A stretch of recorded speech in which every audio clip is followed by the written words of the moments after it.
G'day, it's fantastic to have your company. In this video I'm going to show you all the things that I have added to my Highfield 380.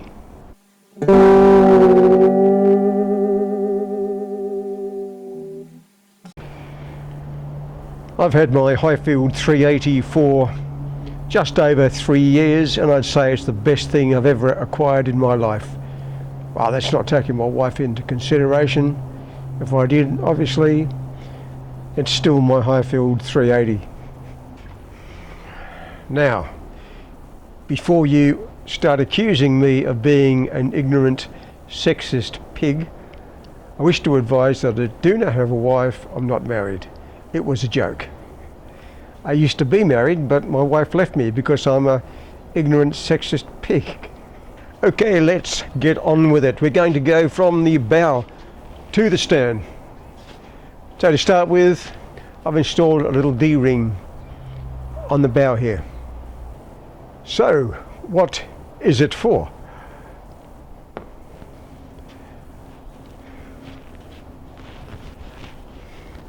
Some boat ramps won't allow you to drive your boat onto the trailer, which is what I normally do. So I've got to attach the I've got to attach the winch rope to the front of the boat that I can't do from the boat because I can't reach all the way underneath there. There's only a short gap between the water and the tube here, so it's pretty difficult to get in there, and I can't reach it from inside the boat anyway. So what I do is I have this rope attached to the attachment part of the boat and have that attached to the D-ring while I'm out in my boat. When I get back, I'll take my winch rope, attach it to the rope that goes to the front of the boat, and then release this from the D-ring, and then just winch my rope in using this short piece of rope, and of course then take the piece of rope off on the de-rigging area and attach this back to the attachment part on the boat.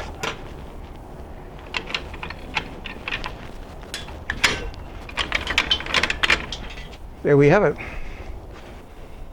Next on the agenda, we're going to look at this small post that I have my navigation lights attached to.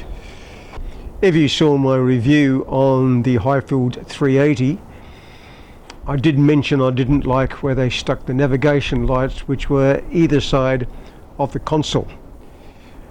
These lights would be obstructed by people sitting in the boat, so I wanted to be more visible at night time to other craft, and so I've installed these two navigation lights here at the front. They're battery operated and can be removed and stored away during the day if I'm not using them. This isn't something that I've added. In fact, it's a bit I've taken away. In the review I did on the boat, I told you that these handles were a nuisance because they were outside the rub rail. So when you come up to a jetty, you'd be hitting the handle. The handle had a bit sticking out here, and it used to catch on the pylons. So I've actually cut the handle back there at 45 degrees, or not 45 degrees, but at an angle. So if the pylon does hit that, it will just glance off and not grip.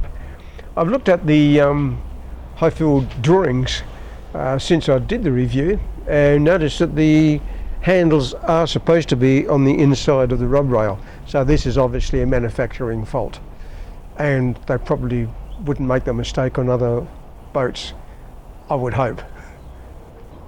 This here is the rowlocks, and if you remember, I criticised the fact that they placed them there right where the console is, so you can't actually use the oars on it.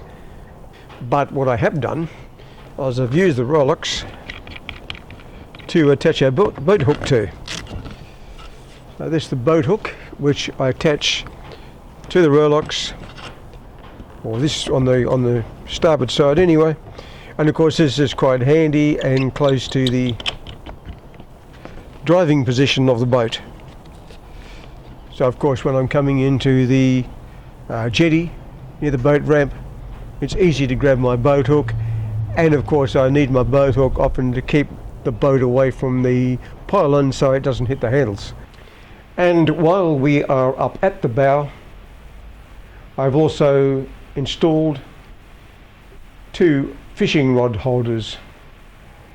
These fishing rod holders can be removed and they can swivel 360 degrees. Why I have got fishing rod holders on my boat, I've got no idea, because I cannot catch fish. As well as that, I can't grow vegetables. I have 2 fruit trees that simply refuse to grow fruit. So wherever I go in the world, if there's not a supermarket available, I am going to starve to death. Not that many people would miss me. Next on the agenda is a kill switch. Now, Highfield does supply a kill switch with their engines, of course, but it's no good if you fall out of your boat.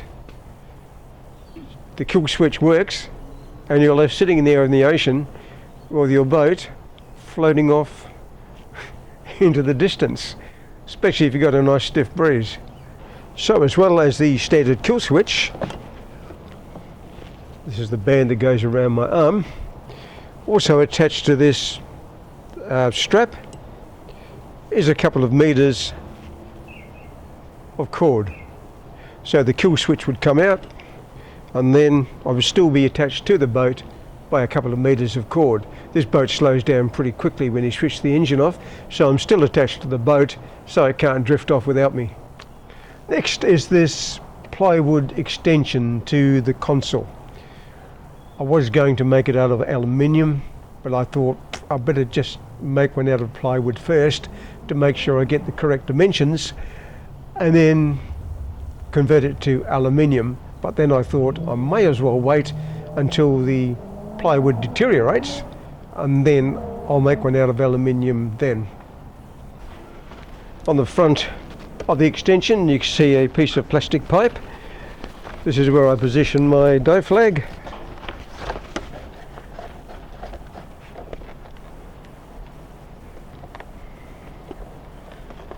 Look at that flapping around. Goes to prove this wasn't recorded on the moon. Facing the driver, I've installed a GPS and a grab handle, which is handy for operating the GPS in choppy conditions, and to the left of the GPS a phone holder. On the side here is an attachment for my docking line. This keeps my docking line and my boat hook nice and close to where I'm driving. I always try and dock on the starboard side of the boat, so I've got all these things handy. And under the console, the marine radio. And adding an extra cushion to your seat is really handy for rough conditions. Installed at the front of the seat is a Fusion stereo. 2 150mm speakers with 50 watts a channel, which are used for grooving down the river. I have made up a cover for the stereo system so that when I'm out at sea and getting a bit of splash over the into the boat, it won't get onto the radio. So I'll move on into the electrics. Now, the Highfield 380 doesn't come with much electrics except a cable going to the navigation lights and a cable going to the engine. So if you want any other electrical stuff in there, you have to install your own fuse box. So that's the fuse box I've installed there. Wires coming in and out, of course. I had to move the battery to accommodate the speaker on the left-hand side here, or the port side of the boat. And that still leaves me a bit of room for storage down the bottom there. The Highfield 380 comes with a bench seat, and you also get a bag which fits over the bench seat. I don't use the bench seat, but I have attached the bag to the driver's seat. In that bag I keep my EPIRB and flares, so they're very easy to get to from, once again, from the driver's position.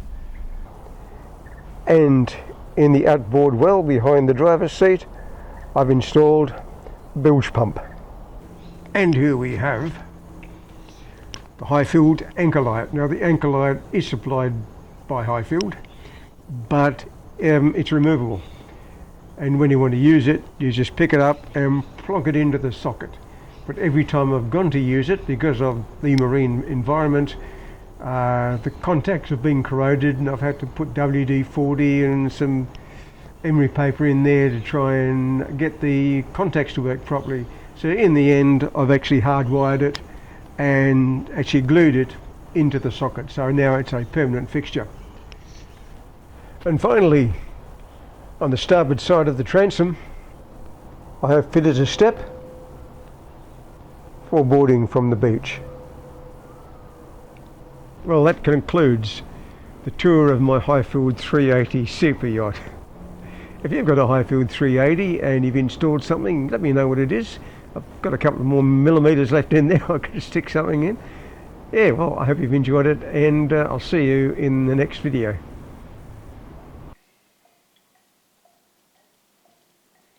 The ocean life is what I like, it's where I want to be. Sailing through the rolling waves is the only life for me. I like the sea spray on my face and the beach sand on my feet. Everyone they call me Salty Pete, Salty Pete.